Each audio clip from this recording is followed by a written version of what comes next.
आपको क्या हो रहा है। हमको दरअसल मुझे आज ये समझ में आया, इतने साल बेवकूफ़ी में कट गए, अब समझ में आता है कि दरअसल हम भाइयों को आपस में गोरे आदमी लड़ा रहे हैं, हमको यूरोप लड़ा रहा है, हमें अमेरिका लड़ा रहा है। और जब ब्रिटेन और फ्रांस एक दोस्त होकर रह सकते हैं, जब यूनाइटेड स्टेट्स ऑफ और कनाडा एक दोस्त होकर रह सकते हैं, हम तो भाई हैं, हम तो भाई और भाई बहन हैं।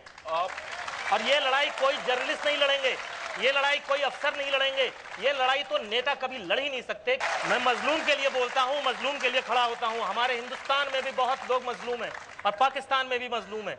यहाँ लोगों को खाने को नहीं मिल रहा है, पहनने को नहीं मिल रहा है, रोटी नहीं मिल रही है। लाहौरियों की तो दिल आपने जीत लिया। अच्छा, ये देखें, साहब लाहौर की बात नहीं है, इसमें दिल की बात नहीं है। अमेरिका को शिकस्त देनी है ना। अच्छा, अमेरिका अगर साहब हमें किसी को शिकस्त नहीं देनी, आप बात नहीं देनी, आप बात पूरी कर लेने दीजिए मुझे। अमेरिका, एक मिनट, आप यूएन की जो रेजोल्यूशन है प्लेबिसाइट कश्मीर पे करा दें, एवरीथिंग विल बी फिनिश्ड। मैं इसका जवाब दे, बहुत अच्छी बात है और मुझे पता नहीं मेरे साथ दो बहनें मेरी, इनका क्या जवाब होगा, लेकिन मैं अपना जवाब देता हूं। मैं कश्मीर गया, श्रीनगर गया, वहां लोग मुझसे बोले भाई साहब श्रीनगर कश्मीर आजाद नहीं है। मैंने कहा मैं इलाहाबाद शहर से आता हूं, इलाहाबाद आजाद नहीं है, हिंदुस्तान आजाद नहीं है, पाकिस्तान आजाद नहीं है। क्योंकि जब तक हमारे देश में, हमारे ममालिक में भूखे लोग जा रहे हैं, अगर आत्महत्या कर रहे हैं, खुदकुशी कर रहे हैं लोग, ये कैसी आजादी है? ये कागज की आजादी है।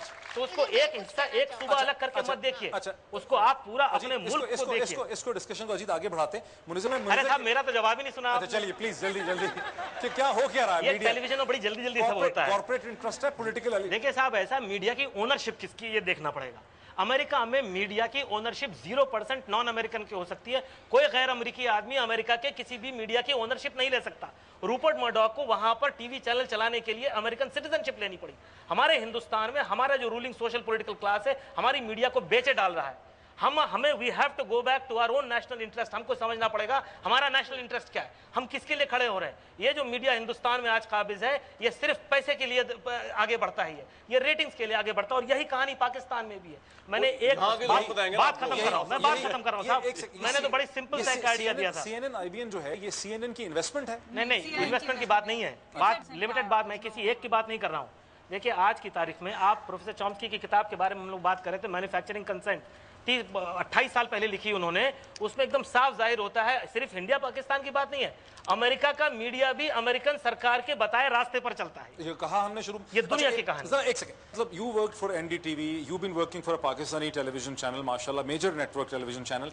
ये कॉर्पोरेट इंटरेस्ट है, ये मार्केटिंग का चक्कर है, ये रेटिंग्स का चक्कर है, या ये पॉलिटिकल एस्टैब्लिशमेंट्स के लैकीज हैं? Let me tell you, I think we are as mad as each other.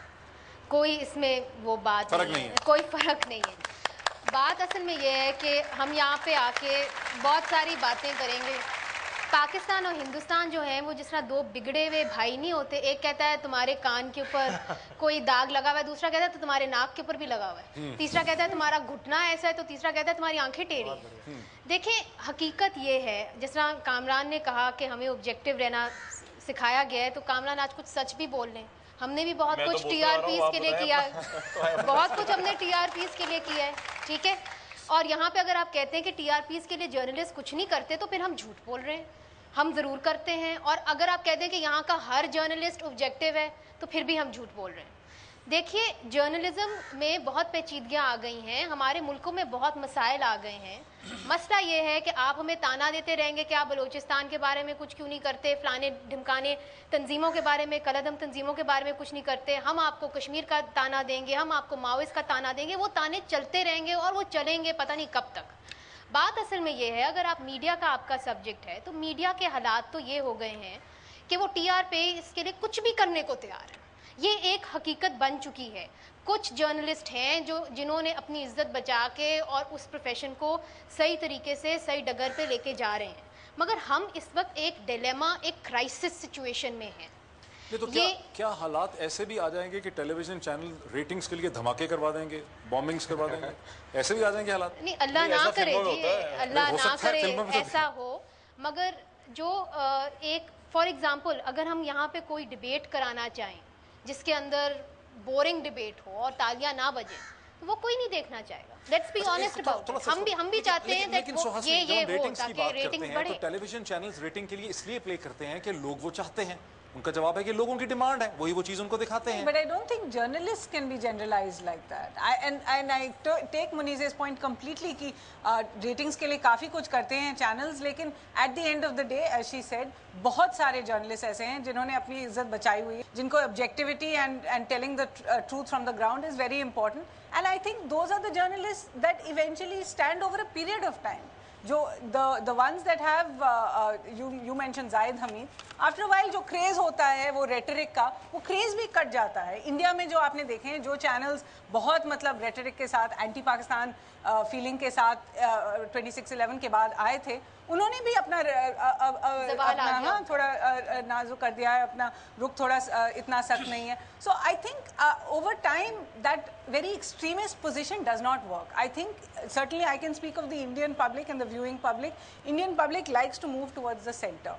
And that is what you see. यहाँ पे जो लोग हैं वो इस तरह के नहीं हैं, वो चाहते हैं कि वो अच्छी चीजें देखें, मगर हम उनको देने को तैयार नहीं है। अब आप देखिए यही पब्लिक है जो अच्छे प्रोग्राम भी देखती है और उसको अप्रिशिएट करती है और उसके टीआरपीस भी अच्छे आते हैं, मगर हमने यहाँ पे कभी कोई डिबेट की है, वाटर का बहुत बड़ा इशू है, उसके ऊपर हम दो एक्सट्रीमिस्ट को ले आएंगे और वो आपस में लड़ पड़ेंगे और सब तालियां बजाएंगे, बहुत अच्छा। बस उस तरह की जर्नलिज्म कोई रियल इश्यूज पे नहीं आएगा और सही तरह से नहीं बताएगा, इन्फॉर्म नहीं करेगा। अजीत ने अभी जैसे कहा बचपन से वो वही स्टोरी सुनते आ रहे हैं, लेकिन आई थिंक द स्टोरी इस बात को आगे बढ़ाते हैं, इसको थोड़ा सा आगे लेके चलते हैं, एक ब्रेक लेते हैं नाज़रीन, और ब्रेक के बाद इंडो पाकिस्तानी मीडिया के हवाले से इस डिस्कशन को हम इसी पॉइंट से आगे कंटिन्यू करेंगे एक ब्रेक के बाद। नाज़रीन वेलकम बैक। मेरे दाएं तरफ हैं इंडियन टेलीविजन के कुछ सेलेक्ट, इंडियन मीडिया के कुछ सेलेक्ट शख्सियात हैं, मेरे लेफ्ट पे हैं पाकिस्तानी मीडिया के कुछ शख्सियात हैं। बात शुरू करते हैं इफ्तिखार अहमद साहब से। जी इफ्तिखार साहब। देखिए, जब भी बात ऐसे शुरू होगी जैसे आज हमारी इस मुलाकात में हुई, तो कहानी वैसे ही ख़त्म होगी। तो जो मुनज़्ज़र ने कहा कि अगर किसी के कान पे इतराज़ है तो उसके जवाब में किसी घुटने पे इतराज़ है, हम इसको परे रख दें। आज हम जो आपके यहाँ